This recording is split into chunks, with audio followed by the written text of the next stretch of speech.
Hey guys, JLB Zombie here and welcome back to another video. So I'm going to be continuing with my Universal monster movie reviews, and this is my 6th monster movie review. Today we're going to be taking a look at Phantom of the Opera. Not the Phantom of the Opera, but Phantom of the Opera. Right there.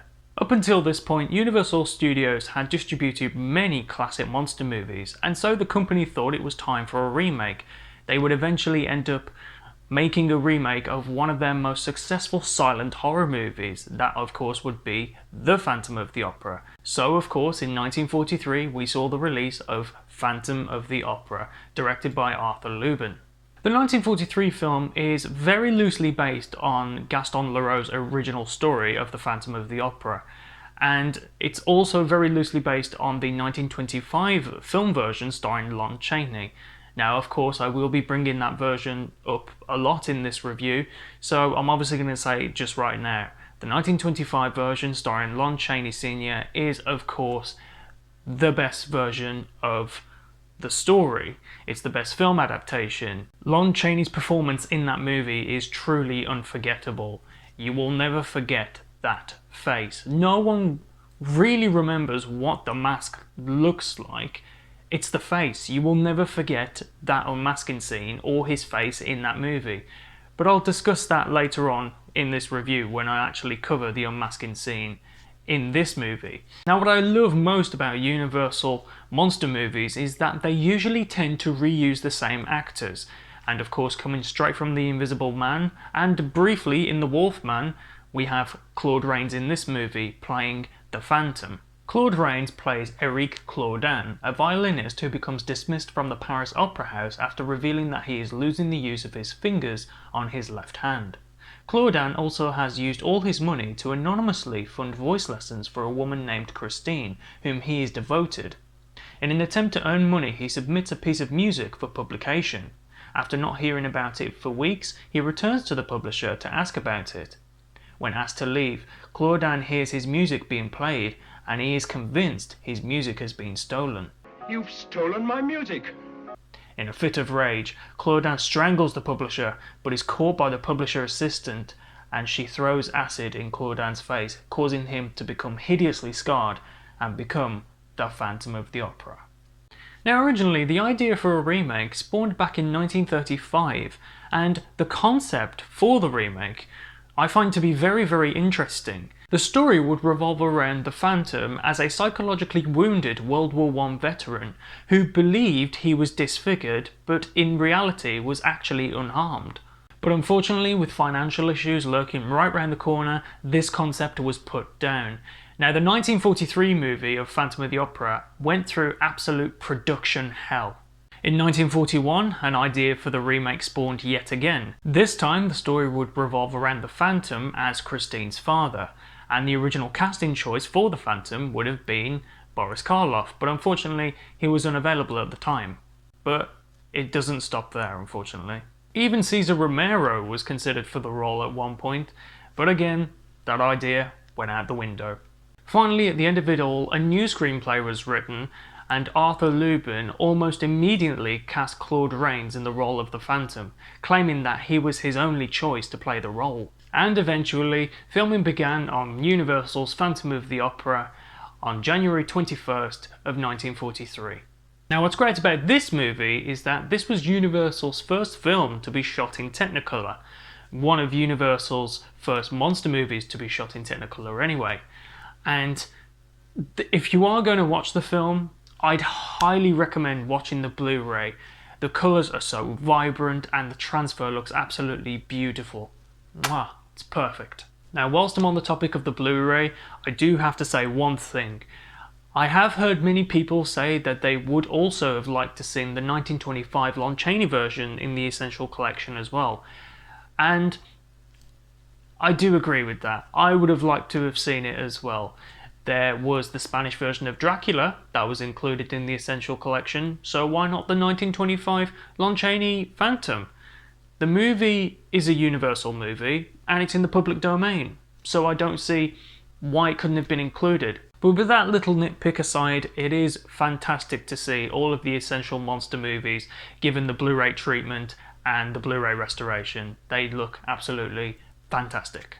But moving back onto the review, the first half of this movie basically tells the backstory of the Phantom, or at this point I should say Erique Claudin, whereas in the 1925 version we're introduced to the Phantom having already been disfigured.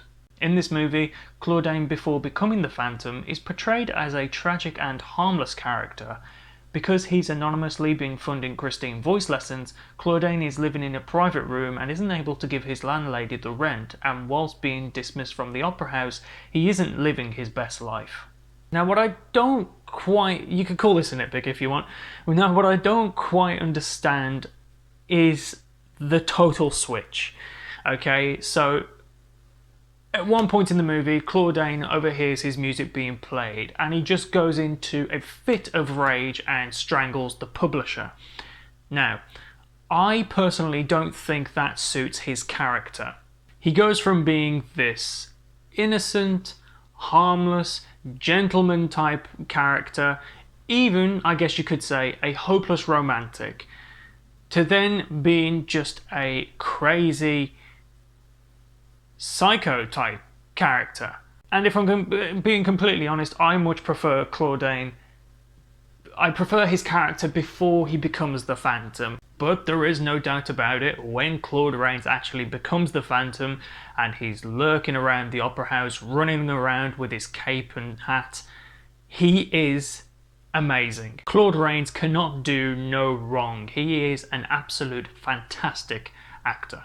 Now, I wouldn't exactly call this movie a horror movie, more of a melodrama in my eyes, and there are even some comedy elements in some scenes as well, most notably with two characters in particular, Raoul and Anatole.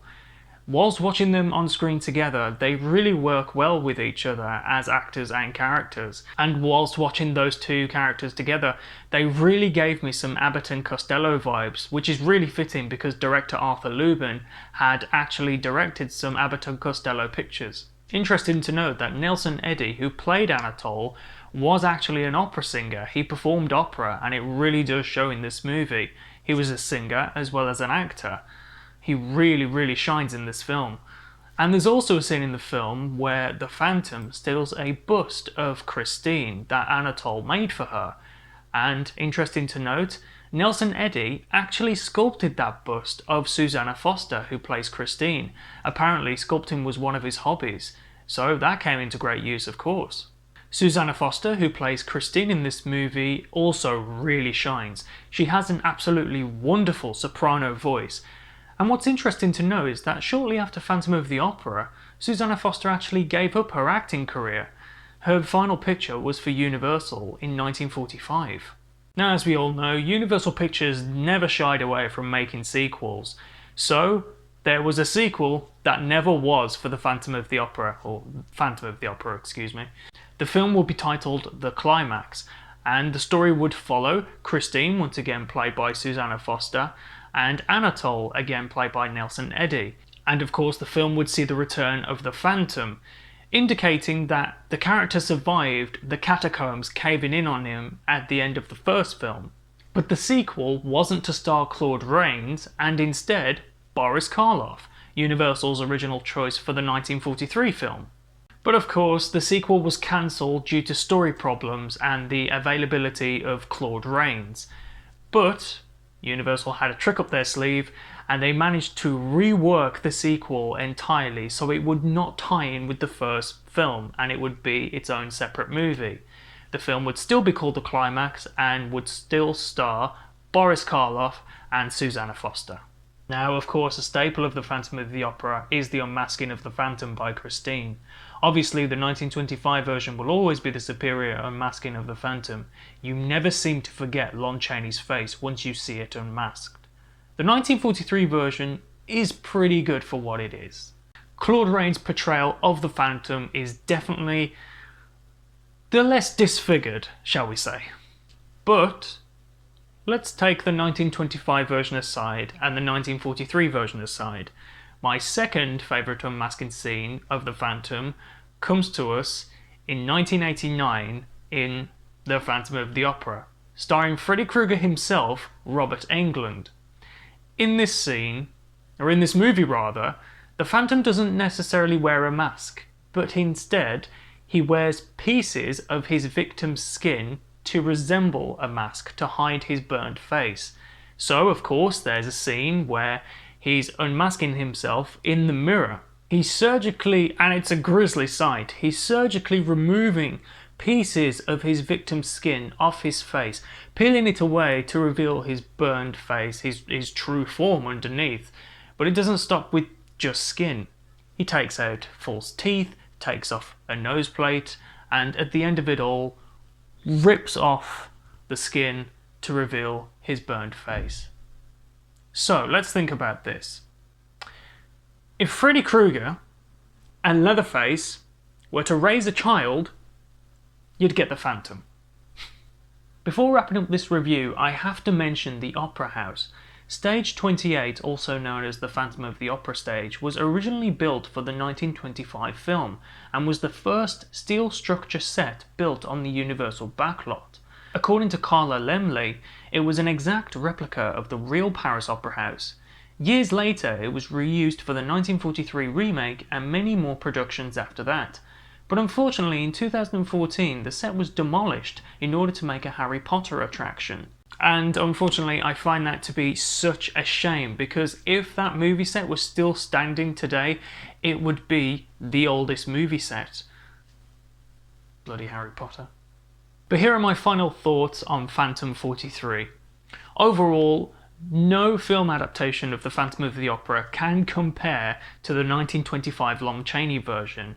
That version will always be the most superior. Like I said, you never forget that face reveal. But if there's one film adaptation that has to come second, it's this one. Like I mentioned previously, Claude Rains never fails in any of his roles. He's captivating in every role, even minor ones. Upon release, Phantom 43 received mixed reviews by critics, but the film won an Oscar for Best Production Design and Best Cinematography. I believe the film deserves more recognition because there are far worse adaptations of the Phantom of the Opera out there, and this isn't one of them. You've stolen my music. So guys, that has been my review of Phantom of the Opera from 1943. This has definitely been a fun review to do. It was really fun to do research on this movie. If you liked the video, don't forget to leave a big thumbs up, I'd really appreciate it. Also, put some comments in the comment section of what you thought of the movie if you've seen it, and what you thought of my review. To stay notified, why not click that notification bell down below so you get notified when I upload future content, and of course, subscribe if you want to. Of course, you don't have to, but if you want to, you can. I really hope you can join me next time for my final review of the Essential Movie Monster Reviews, as I'm going to be taking a look at Creature from the Black Lagoon. Really hope you can join me there. And all that's left to say is, hope you enjoyed the review of Phantom of the Opera, and as always, take care.